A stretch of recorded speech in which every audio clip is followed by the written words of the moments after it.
Subscribe करे खातिर लाल button दबाई और भोजपुरी के ताजा अपडेट पहले पावे खातिर घंटी वाला बटन दबाई।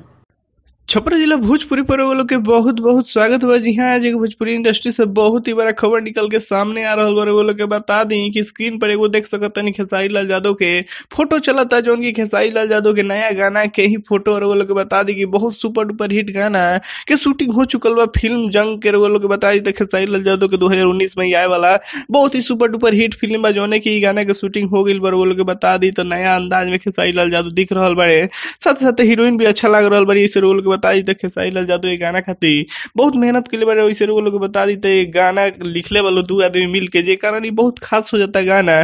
सेट पर जितना लोग मौजूद रहलक है गाना काफी तारीफ कलक कि जब मार्केट में आई तो काफी सुपर डुपर हिट हुई। खेसारी लाल यादव के 2019 जैसे वो लोग देखनी 2018 में जोन भी गाना होता है सुपर डुपर हिट हो जाता रहे, वहीं 2019 में भी गाना सुपर डुपर हिट हो गया शंका लगाई जाता है। इसे लोग बता दी तो फिल्म के शूटिंग तो लगभग 5-10 दिन से चल रहा बाटे।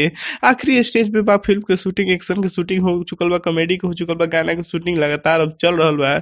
ऐसे वो लोग इहो बता दी खेसारी लाल यादव लगातार 19 में शूटिंग में बिजी बने। एक बाद से होली उली के गाना है जो उनके लोग के सुने के बहुत जल्दी मिली। ऐसे वो लोग बता दी तो अभी तक ये खबर बा कि खेसारी लाल यादव के गाना मार्केट में आते सुपर डुपर हिट हो जाए जो उनकी स्क्रीन पे चल रहा बा। ऐसे वो लोग बता दी ये रहल खबर। अगर ये लोग के वीडियो बहुत ही अच्छा लगा तो वीडियो को लाइक करी, शेयर करी, कमेंट करी। अगर अभी चैनल के सब्सक्राइब नहीं करी तो लाल बटन दबा के चैनल के सब्सक्राइब करी।